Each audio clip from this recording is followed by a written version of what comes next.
kami diskusikan mengenai kesehatan lingkungan industri. Baik, perkenalkan nama saya Andi Yanaki Nasri Asagaf. Baik, perkenalkan nama saya Fidal. Perkenalkan nama saya Asnia. Perkenalkan nama saya Nabila. Perkenalkan nama saya Ruslan Sani. Perkenalkan nama saya Nurdiansyah. Perkenalkan nama saya Februari Swenike. Perkenalkan nama saya Andi Samad. Perkenalkan saya Ruslan Sani. Saya akan menjelaskan pengertian sanitasi industri. Sanitasi industri menurut WHO atau World Health Organization, Organisasi Kesehatan Indonesia, adalah pengawasan penyediaan air minum masyarakat, pembuangan timnya dan air limbah, pembuangan sampah, sektor penyakit, kondisi perumahan, penyediaan dan pengenangan makanan, kondisi atmosfer, dan keselamatan lingkungan kerja. Sedangkan secara umum, sanitasi adalah suatu usaha pencegahan penyakit yang menitik beratkan kegiatannya kepada usaha-usaha kesehatan lingkungan hidup manusia. Sanitasi industri merupakan suatu proses untuk membuat bersih lingkungan industri sehingga menciptakan hidup sehat dan nyaman.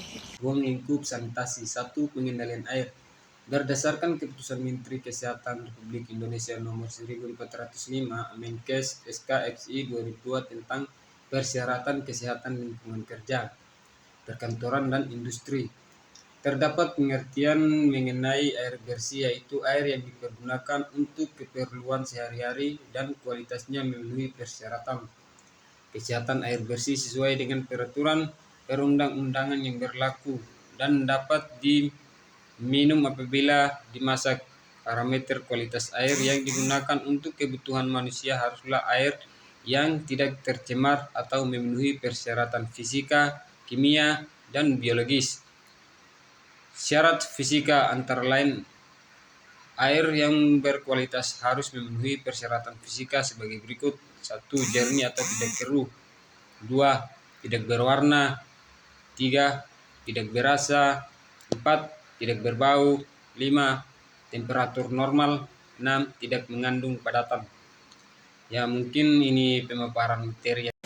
Yang kedua, tempat kerja. Kondisi tempat kerja. Tiap orang yang bekerja dalam ruangan sedikit-dikitnya mendapat ruang udara. Tinggi tempat kerja diukur dari lantai sampai loteng paling sedikit 3 meter. Luas tempat kerja harus sedemikian rupa sehingga tiap pekerja dapat tempat cukup untuk bergerak bebas paling sedikit 2 meter untuk seorang pekerja. Luas seluruh jendela, lubang-lubang atau dinding gelas untuk memasukkan cahaya ke dalam ruangan harus minimal 1/6 daripada luas lantai tempat kerja. B. Kualitas udara tempat kerja. 1. Untuk memenuhi kebutuhan 02 bagi penghuni ruangan 2 untuk menghilangkan bau yang mengganggu dalam ruangan. 2. Untuk memelihara keseimbangan temperatur dan kelembapan dalam ruangan. 3. Untuk mengendalikan debu dan kontaminan dalam ruangan. C. Ventilasi udara. 1. Ventilasi umum atau general ventilation. 2. Proses pertukaran udara dekontaminasi dari suatu ruang kerja melalui saluran masuk, saluran buang, dan pemasukan udara segar melalui 3. Ventilasi lokal setempat atau lokal house ventilation. 4. Proses pengisapan dan pengeluaran udara dekontaminasi secara serentak dari sumber emisi atau pancaran sebelum udara dekontaminasi menyebar ke seluruh ruang kerja.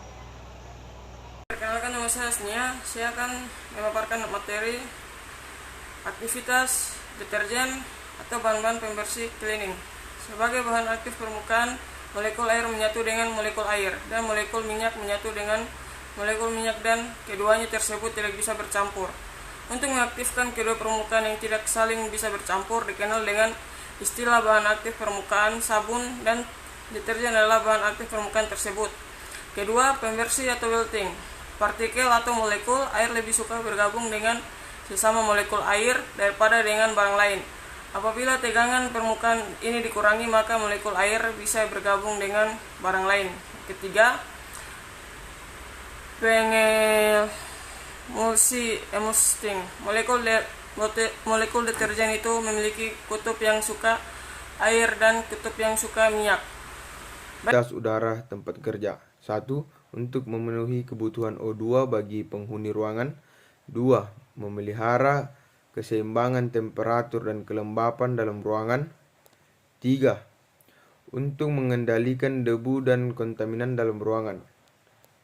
Berikutnya C. Ventilasi udara. 1. Ventilasi umum atau general ventilation.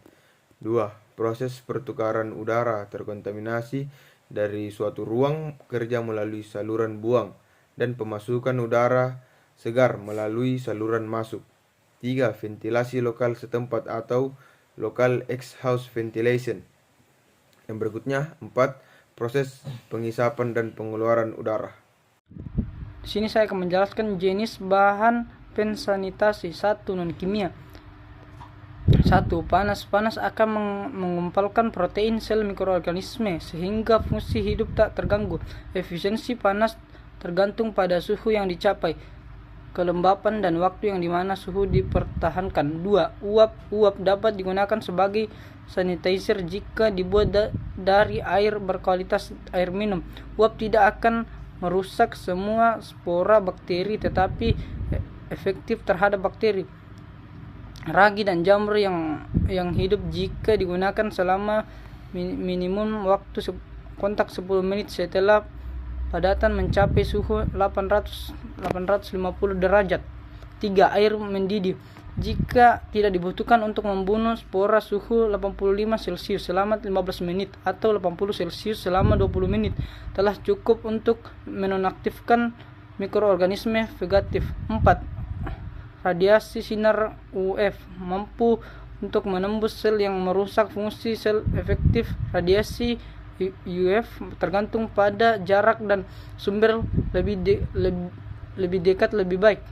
Baik, bahan berbasis klorin aktivitasnya di air dengan membebaskan zat kimia yang dikenal dengan nama asam hipochlorous yang bisa membunuh bakteri. Asam ini dapat berubah dengan mudah menjadi gas klorin. Panas dan sinar dapat menyebabkan perubahan ini dan menjadi tidak efektif dan beracun bagi manusia. Antar ergonomi. Yang pertama, pengertian ergonomi. Ergonomi atau ergonomi berasal dari kata Yunani, yaitu ergo yang berarti kerja dan nomos yang berarti aturan atau hukum. Yang kedua, cakupan ergonomi pada industri. Ruang lingkup ergonomi yang mencakup antara pekerjaan dan lingkungan yang ada di industri. Salah satunya penerapan ilmu pengetahuan yang berkaitan kinerja manusia, memperbaiki sistem kerja yang terdiri dari orang tersebut, pekerjaan, alat dan peralatan, tempat kerja dan ruang kerja, dan lingkungan sekitarnya. Tadi hasil pemaparan kami, semoga bermanfaat untuk teman-teman.